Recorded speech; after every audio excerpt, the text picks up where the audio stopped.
الحمد للہ نحمده ونستعینه ونعوذ باللہ من شرور انفسنا ومن سیئات اعمالنا من يهده الله فلا مضل له ومن يضلله فلا هادي له واشهد ان لا اله الا الله واشهد ان محمدا عبده ورسوله اما بعد فان خير الحديث كتاب الله وخير الهدي هدي محمد صلى الله عليه وسلم وشر الأمور محدثاتها وكل محدثة بدعة وكل بدعة ضلالة وكل ضلالة في النار فأعوذ بالله من الشيطان الرجيم بسم الله الرحمن الرحيم يا أيها الذين آمنوا اتقوا الله حق تقاته ولا تموتن إلا وأنتم مسلمون يا أيها الذين آمنوا اتقوا الله وقولوا قولا سديدا يصلح لكم أعمالكم ويغفر لكم ذنوبكم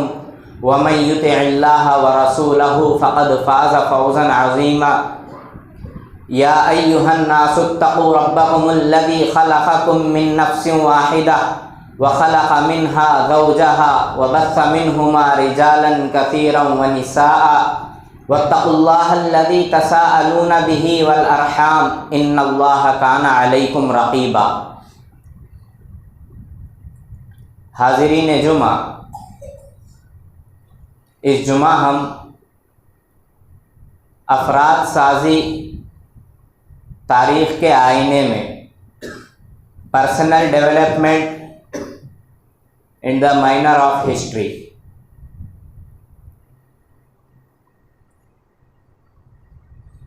قوموں کی عروج و زوال کی ایک داستان اور اللہ تعالیٰ کا یہ دستور ہے کہ جس زمانے میں جو چیز عروج پر رہتی ہے اللہ تعالیٰ اپنے انبیاء کو بھی اسی قسم کا معجزہ عطا کرتا ہے. ہر دور میں کسی نہ کسی چیز کا بول بالا ہوتا ہے. موسیٰ علیہ السلام کا دور ہے، یہودیوں کا دور تھا. بنی اسرائیل جادو میں بہت مشہور تھے، تو اللہ تعالیٰ نے موسیٰ علیہ السلام کو جو معجزہ دیا وہ دنیا والوں کے لیے تو جادو تھا، لیکن وہ جادو نہیں بلکہ حقیقت، کہ جیسے ہی اپنی لاٹھی ڈالے اژدہا ہو جاتا، پھر اٹھا لیے تو لاٹھی میں تبدیل ہو جاتا.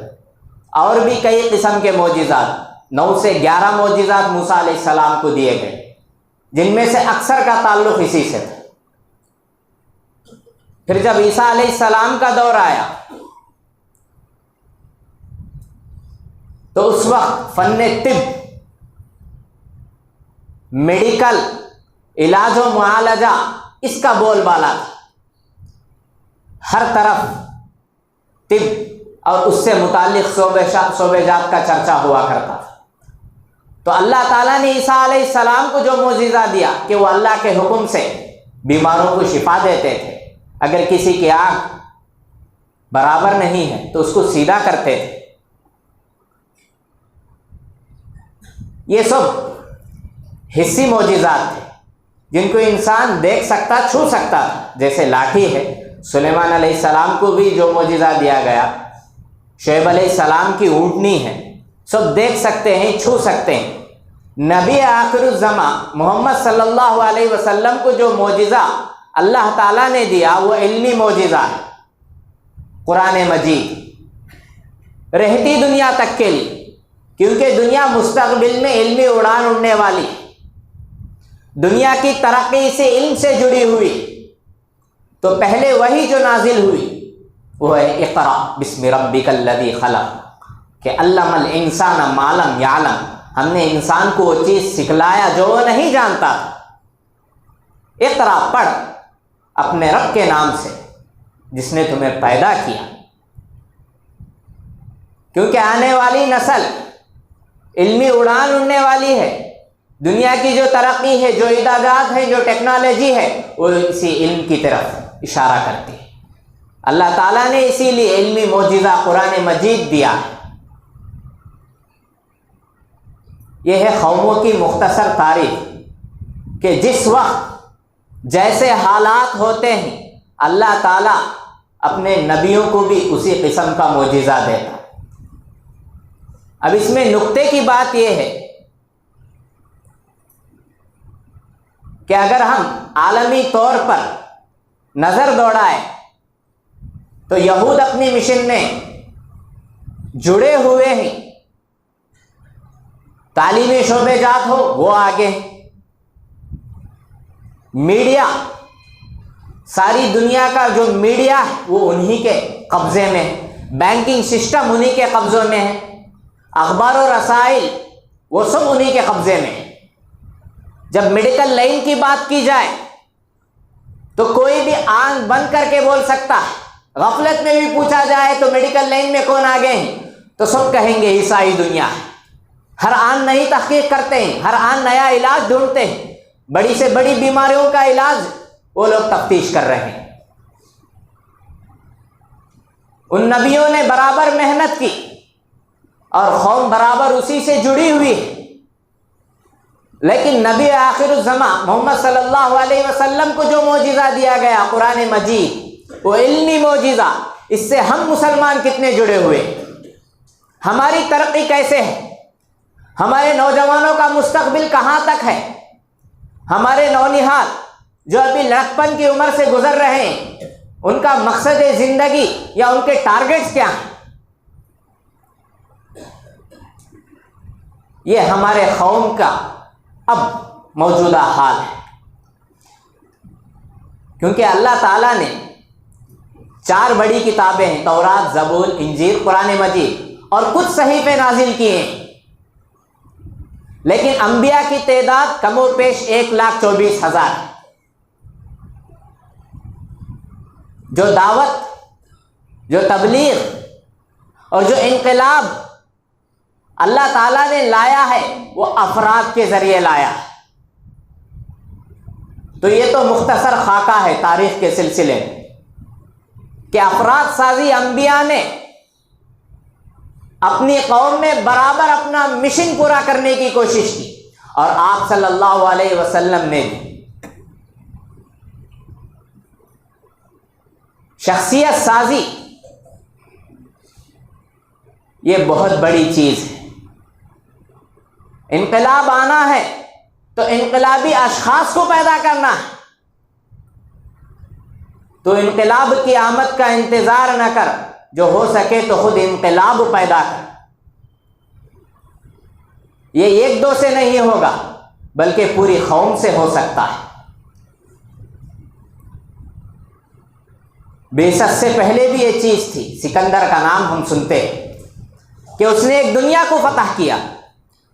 جب اس سے پوچھا جاتا ہے تمہاری کامیابی کا راز کیا ہے تو وہ کہتا ہے کہ میرا استاذ ارسطو، یہ میری کامیابی کا راز ہے، بچپن سے اسی کی تربیت میں رہا، آگے چل کر اس نے ایسے کارنامے انجام دیے کہ رہتی دنیا تک کے لیے اس کا نام محفوظ ہے۔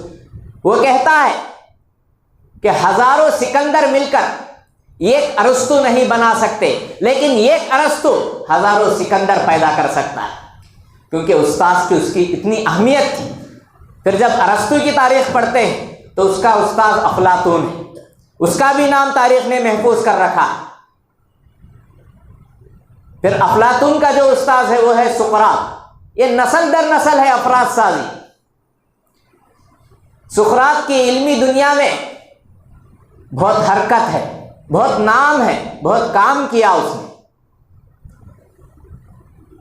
جب اس نے تجربات کی روشنی میں دیوتاؤں کے حقیقی تصور کا انکار کیا تو قوم نے اسے بھری محفل میں زہر پی کر خودکشی کرنے کا حکم دیا، تو وہ بآسانی تیار ہو گیا کہ میرے پیچھے میرے ایسے شاگرد ہیں جو میرا علم زندہ رکھ سکتے ہیں، میں حقیقت کو ہی تسلیم کرنا ہے۔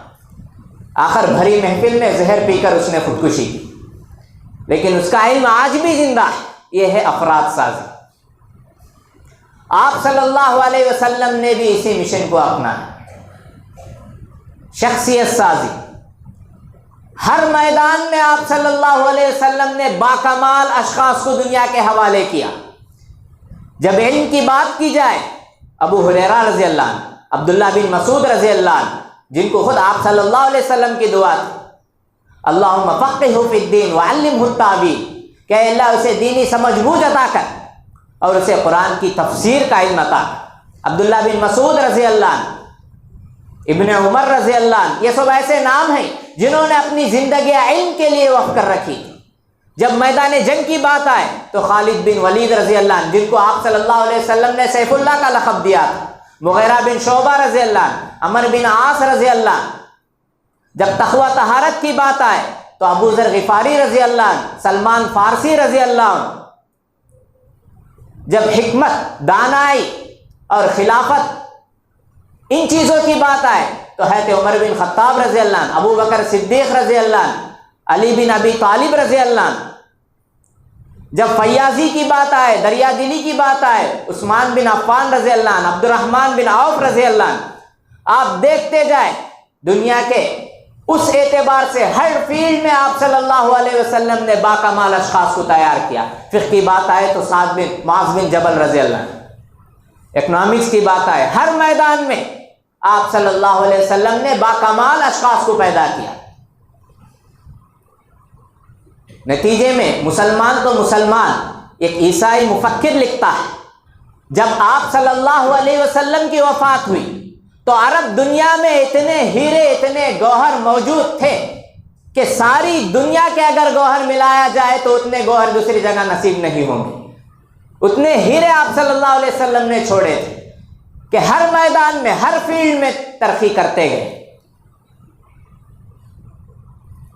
ایک اور عیسائی مفکر مائیکل ہارٹ،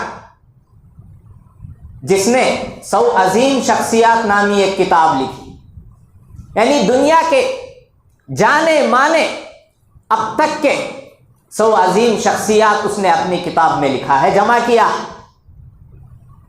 اس نے شروعات ایک ہستی سے کی اور وجہ لکھتا ہے کہ میں نے بڑے بڑے اشخاص کو کھنگالا، عیسیٰ علیہ السلام کی زندگی کا مطالعہ کیا، ارسطو کا مطالعہ کیا، سقراط کا مطالعہ کیا، جانیلوس، سکندر، سب کا مطالعہ کیا، لیکن میری نظر ایک ہی شخصیت پر رکی، وہ ہے محمد صلی اللہ علیہ وسلم، جن کے پاس دینی فہم بھی تھی اور سیاسی بصیرت بھی تھی، جو بیک وقت دین و دنیا تمام امور پر غلبہ پائے تھے۔ اسی لیے میں نے ان کا نام پہلے لکھا ہے، اگرچہ کہ میں عیسائی ہوں۔ عیسیٰ علیہ السلام کا نام اس نے نہیں کیا، شروعات اس نے محمد صلی اللہ علیہ وسلم سے کی، کیونکہ یہ ہے کردار شاذ شخصیت کہ افراد کی تعمیر یہ ہمارے لیے آئیڈیل ہے۔ تو آپ صلی اللہ علیہ وسلم نے ہر میدان میں اشخاص کو تیار ہی نہیں کیا، بلکہ ان کو اس قابل بنایا کہ دنیا ان کو آئیڈیل مانتی تھی۔ اب موجودہ دور میں ہماری حالت کیا ہے؟ 50% مسلم ممالک ہیں، لیکن 600 سے کم یونیورسٹیاں ہیں عالمی پیمانے پر۔ 50% مسلم ممالک میں 600 یونیورسٹیاں ہیں، اور اس میں بھی ٹاپ 20، ٹاپ 50 میں کوئی ایک مسلم یونیورسٹی کا نام نہیں۔ اگر صرف ہندوستان کی بات کی جائے تو یہ 8407 بڑی یونیورسٹیاں ہیں، جس میں اکا دکا جامعہ ملیہ، علی گڑھ وغیرہ کا نام آتا ہے، وہ بھی بہت دور۔ ہندوستان کو آزاد ہوئے بھی 75 سال، 75 ایئرس ہو چکے ہیں۔ اس آزاد ہندوستان میں جہاں ہمارے اسلاف نے اپنا خون بہا کر یہ آزادی حاصل کی، ہم نے اس میں کتنی ترقی کی ہے؟ آزادی سے پہلے حکومتی ایوانوں میں 40% مسلمان تھے، اعلیٰ طبقوں میں، اعلیٰ ذمہ داریوں میں، بڑے بڑے عہدوں پر 40% مسلمان تھے، لیکن اب 4 سے 5% بھی مسلمان نہیں حکومتی طبقوں پر یا اعلیٰ عہدوں پر۔ یہاں ہندوستان میں 18 سے 20 کروڑ مسلم آبادی ہے۔ اگر افراد سازی کی بات کی جائے، تعلیم کی بات کی جائے، تو اس میں سے 15% ہمارے مسلم طلبہ 100 میں 15% اسکول کو جاتے ہیں، 10ویں 12ویں۔ اگر ان کی تعداد معلوم کی جائے تو 18 تا 20 کروڑ میں 3 کروڑ طلبہ 10ویں 12ویں تک حصہ لیتے ہیں۔ جیسے 10ویں ختم 12ویں ختم، ان سے پوچھا جاتا ہے کہ تمہارا مقصد کیا ہے، سروے کیا گیا، پوچھا جاتا ہے تمہارا مقصد کیا ہے، تو کہتے ہیں ہمارے والد کا اتنا بڑا دکان ہے، ہمارے والد کا ہوٹل ہے، وہ تو میرے ہی حوالے ہونا ہے۔ کوئی مستقبل، کوئی ان کا مقصد، ٹارگٹ کچھ نہیں۔ اور جب کالجز کی بات کی جائے، گریجویشن کی بات کی جائے تو 3% طلبہ اس میں حصہ لیتے ہیں، یعنی 1 کروڑ مسلمان طلبہ۔ اور جو اس میں کامیابی حاصل کی جاتے ہیں، جو کامیاب ہوتے ہیں، اس میں صرف 6 لاکھ طلبہ۔ یہ کامیابی کی شرح ہے۔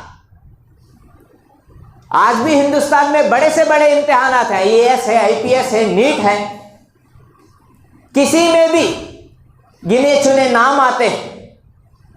ہر سال لاکھوں کی تعداد میں طلبہ شریک ہوتے ہیں، 2 لاکھ 3 لاکھ 4 لاکھ، صرف تعداد کی بات کی جائے تو 1000 1500 مسلم طلبہ شریک ہوتے ہیں۔ اور جو کامیاب ہوتے ہیں تو وہ تو گنتی میں گنے جا سکتے، 10 20۔ پچھلے سال جو سول سروس کا جو ایگزام ہوا تھا، اس میں 30 پر 4 مسلم طلبہ کامیابی حاصل کیے، 2 سے 3 لاکھ طلبہ میں۔ یہ آج ہماری حالت ہے۔ وہ قوم جس کو معجزہ قرآن مجید، علمی معجزہ جو رہتی دنیا تک کے لیے ہے، دیا گیا، اس قوم کی آج یہ حالت ہے۔ گوادی ہم نے جو اسلاف سے میراث پائی تھی، گوادی ہم نے جو اسلاف سے میراث پائی تھی، سریا سے زمین پر آسمان نے ہم کو دے مارا۔ کہ جو چیزیں، جو علوم و فنون ہم کو ملے تھے، وہ ہم نے گوا دیے۔ افراد سازی کی آج بڑی ضرورت ہے۔ کوئی حوصلہ افزائی کرنے والا نہیں کہ 10ویں 12ویں میں جب کوئی طالب علم کامیاب ہوتا ہے تو بڑی پارٹی دی جاتی ہے، گھر میں جشن منایا جاتا ہے، بس 35 سے 40% پاس ہونے والے طلبہ۔ ادھر اگر دیکھا جائے قوم کے نونہالوں کو، 2-4 نمبر کی کمی کی بنیاد پر وہ رو رہے ہوتے ہیں، آنسو بہا رہے ہوتے ہیں کہ مجھے تو 95%، 95% آنا تھا، مجھے 92 ہی آئے ہیں، مجھے 93 ہی آئے ہیں۔ ادھر یہاں پر ہمارا حال ایسا ہے کہ پاس ہونے پر کامیابی کا جشن مناتے ہیں اور بڑے بڑے سپنے دیکھتے ہیں۔ اور اب تو ہماری حالت یہ ہے کہ کوئی بھی ایسے اشخاص ہمارے پاس نہیں ہیں جو ہماری ٹھیک طور پر رہنمائی کر سکے، جو ہمیں کامیابی کا عزم دلا سکے، جو ہماری صحیح رہنمائی کر سکے۔ گنے چنے افراد کا نام آتا ہے، ان سے بھی اسلام کا کوئی تعلق نہیں، کیونکہ وہاں پر تربیت ٹھیک نہیں ہے، ان کی تعمیر ٹھیک نہیں ہوئی۔ آج ہمارے ساتھ یہی کچھ ہو رہا ہے کہ اگر بچپن سے ہی اس کی صحیح تعلیم، صحیح تربیت ہو تو جوان ہو کر وہ اپنے ٹارگٹس طے کرے گا، اپنا مشن بنائے گا، کیونکہ 18-20 سال کی عمر ہی ایسی عمر ہے جس میں انسان کچھ کر سکتا ہے، کچھ بننے کا حوصلہ رکھتا ہے۔ بہت ساری مثالیں ہیں یہ افراد سازی کے لیے۔ سلطان صلاح الدین ایوبی کا نام آتا ہے کہ جس کو دنیا، صرف ہم مسلمان ہیں کہ جس کو دنیا جانتی ہے کہ انہوں نے دوبارہ بیت المقدس کو مسلمانوں کے لیے فتح کیا تھا۔ نور الدین زنگی کی تربیت انہیں نصیب ہوئی، ان کی تربیت میں پلے بڑے۔ 18-20 سال کی عمر میں انہوں نے یہ عزم کیا تھا کہ میں مسلمانوں کے لیے بیت المقدس کو فتح کروں گا۔ 20 سے 30 سال جنگ میں کھپا دیے، پھر 90 سال کے بعد انہوں نے مسلمانوں کے لیے بیت المقدس کو فتح کیا۔ قسطنطنیہ جو موجودہ ترکی ہے، ہزاروں سال تک اس میں عیسائی حکومت تھی۔ جب محمد عثمانی بادشاہ اقتدار پر آیا تو اس کا سپنا تھا، اس کی ایک خواہش تھی کہ میں مسلمانوں کے لیے جو ہزارہ سالوں سے عیسائیوں کی جو آبادی ہے، عیسائیوں کی جو سپر پاور طاقت ہے قسطنطنیہ جو موجودہ ترکی، اس کو میں مسلمانوں کے لیے فتح کروں گا۔ کوشش کی، جڑ گئے اور ایسے کوشش کی کہ 22 سال، صرف 2 سے 4 سال کی عمر میں، یعنی خلیفہ حکومت آنے کے بعد 18 سال کی حکومت میں اقتدار پر بیٹھے، 20 پر 2 سال کی عمر میں انہوں نے مسلمانوں کے لیے قسطنطنیہ کو فتح کیا تھا۔ ایسے بے شمار مثالیں ہیں کہ ان کے پیچھے ان کے اساتذہ کا ہاتھ تھا۔ آج ہمارے پاس ایسے افراد کی کمی ہے جو ہمارے نونہالوں کو، ہمارے نوجوانوں کو ان کا مستقبل دکھا سکے، ان کی صحیح رہنمائی کر سکے کہ اگر کوئی بھی طالب علم قرآن حفظ کر لے، صرف قرآن مجید حفظ کر لے، تو اس کے لیے ہم گارنٹی کے ساتھ کہہ سکتے ہیں کہ دنیا کے کسی بھی امتحان میں وہ آسانی سے کامیاب ہو سکتا ہے، کیونکہ یہ قرآن مجید ہے جس کو پہاڑوں نے اور دوسری بڑی بڑی مخلوقات نے لرزہ ہو کر پیچھے ہٹ گئے تھے اور انسان نے اسے اٹھایا تھا۔ آج بھی ہے کہ اگر ایک حافظ قرآن ہے، بچپن سے اس کو حفظ میں ڈال دیا گیا، حافظ قرآن ہے، تو ہم آنکھ بند کر کے کہہ سکتے ہیں کہ دنیا کے بڑے سے بڑے امتحان میں وہ اچھے سے اچھے نمبرات سے کامیاب ہو سکتا ہے۔ اور آج کر دکھا رہے ہیں کہ اگرچہ ایک طرف ہماری شکست، ہمارا زوال چل رہا ہے، لیکن عروج کی جو چنگاری ہے وہ اب دھیرے دھیرے آ رہی ہے۔ کہ کتنے ایسے طلبہ ہیں جو حفظ کے بعد نیٹ کے ایگزام میں اور بڑے بڑے امتحانوں میں صرف حصہ ہی نہیں لیا بلکہ ٹاپ کر کے بتلایا ہے، کیونکہ یہ ہے علمی معجزہ۔ جب ہم نے اسے پشے پش ڈال دیا تو دنیا کی ٹھوکروں میں آ گئے۔ آج ہماری ایسی کچھ حیثیت ہے کہ بڑی بڑی کتابیں ہماری جو مسلمانوں کی لکھی گئی القانون فی الطب 40 جلدوں پر مشتمل، عیسائیوں کے بڑے بڑے میڈیکل کالج میں یہ کتاب زیر نصاب ہے، اس کتاب کا پڑھایا جاتا ہے، مطالعہ کرایا جاتا ہے۔ یہ ایک مسلم کی لکھی ہوئی کتاب ہے، ابو علی سینا ان کا نام تھا۔ کہ ایسے افراد سازی کی آج ہمیں بھی ضرورت ہے کہ اگر ہم کسی اچھے شخص سے رہنمائی حاصل کریں یا کسی سے اپنا مستقبل کے بارے میں ڈسکس کریں، اور والدین کو بھی اس میں توجہ دینا، کیونکہ یہی ہماری زندگی کے لیے عروج و زوال کے ذمہ دار ہیں۔ اچھے افراد کی آج ضرورت ہے ہم مسلمانوں، اچھی ماؤں کی آج ضرورت ہے، کیونکہ نیپولین نے کہا تھا، جو فرانس کا سردار تھا، جس کی زندگی معمولی زندگی سے لے کر اس نے فرانس کا بادشاہ ہی نہیں بنا بلکہ یورپ کا ایک بڑا علاقہ اس نے فتح کیا، اس نے کہا تھا اپنی قوم سے کہ تم مجھے بہترین مائیں عطا کرو، میں تمہیں بہترین مستقبل عطا کروں گا۔ آج نوجوانوں کی کردار سازی کی سخت ضرورت ہے، انہیں تیار کرنا ہے، بنانا ہے، کیونکہ یہ ہماری قوم کا مستقبل ہے۔ آپ صلی اللہ علیہ وسلم کی زندگی میں ابن عمر رضی اللہ عنہ، عبداللہ بن عباس رضی اللہ عنہ، عبداللہ بن زبیر رضی اللہ عنہ، عبداللہ بن عمر بن عاص رضی اللہ عنہ، عبداللہ بن مسعود رضی اللہ عنہ، یہ سب نوجوان تھے، 12 سال 14 سال 15 سال۔ ان کے ذریعے علوم و فنون دنیا کو پہنچے۔ عبداللہ بن مسعود رضی اللہ عنہ نے کوفے کا رخ کیا، ابن عمر رضی اللہ عنہ مدینے میں رہے، عمر بن عاص رضی اللہ عنہ مصر نہ جانے کتنے شہروں کو گھوما پھرا۔ حجۃ الوداع کا موقع ہے، آپ صلی اللہ علیہ وسلم عرفہ کے میدان میں خطبہ دیتے، الا هل بلغت الا هل بلغت الا هل بلغت فليبلغ الشاهد الغائب كلكم راع وكلكم مسؤول عن رعیته۔ طویل خطبہ ہے کہ بنی آدم کی اولاد ہے، اس کے بعد آپ نے اسلام کا پیغام سنایا اور سب کو گواہ بنا کر کہا کہ میں نے اپنا پیغام پہنچا دیا ہے۔ جو آج یہاں پر اس محفل میں اس نشست میں موجود ہیں، ان کی ذمہ داری ہے کہ وہ دوسروں تک اس دعوت کے فریضے کو انجام دے، جو علم و حکمت یہاں سیکھا ہے اس کو دوسروں تک پہنچائے۔ 1 لاکھ سے زیادہ افراد کی خبر آتی ہے اس مجمع کی، لیکن اگر ہم حساب لگائیں تو بقیع کا جو قبرستان ہے مدینے میں، وہاں صرف 10,000 صحابہ کی خبریں ہیں، باقی 90,000 افراد کہاں گئے؟ جو جس راستے کی طرف اونٹ رخ کیے اور نکل گئے، گھر بار مال جائیداد سب کچھ انہوں نے اسلام کے خاطر قربانی دی، افراد کو تیار کرنے کے لیے نکل گئے۔ حضرت عمر رضی اللہ عنہ کے زمانے میں 22 لاکھ مربع میل کے مسلمان حکمران تھے، ہر طرف دین کا بول بالا تھا۔ عیسائی لوگ اپنے ماتحتوں کے بجائے مسلم حکمرانوں کی ماتحتی میں رہنا پسند کرتے تھے اور کہتے تھے کہ جو سکون ہم کو یہاں ملا، ہم کو ہزاروں سالوں سے ایسا سکون نہیں ملا۔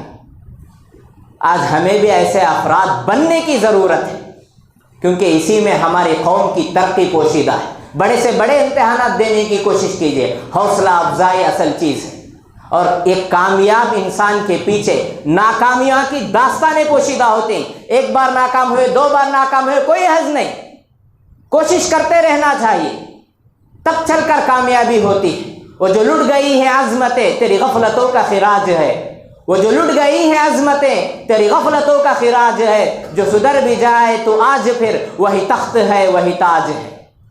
آج بھی وَأَنْتُمُ الْأَعْلَوْنَ إِن كُنتُم مُؤْمِنِينَ کا اللہ تعالیٰ نے قرآن میں وعدہ ہم سے کیا ہے کہ تم ہی سربلند رہو گے، غالب رہو گے اگر تم صحیح معنوں میں مومن۔ دعا ہے رب العالمین سے کہ اللہ تعالیٰ ہمیں علمی دنیا میں، ٹیکنالوجی کی دنیا میں اور جدید ترقیات میں آنکھوں سے آنکھیں ملا کر حصہ لینے اور کامیاب ہونے اور جو دعوت کا کام ہے اس کو برابر پہنچانے کی توفیق عطا فرمائے۔ بارک اللہ لنا ولکم فی القرآن والآیات والذکر الحکیم، انہ تعالی جواد کریم ملک برر رؤوف ورب حلیم۔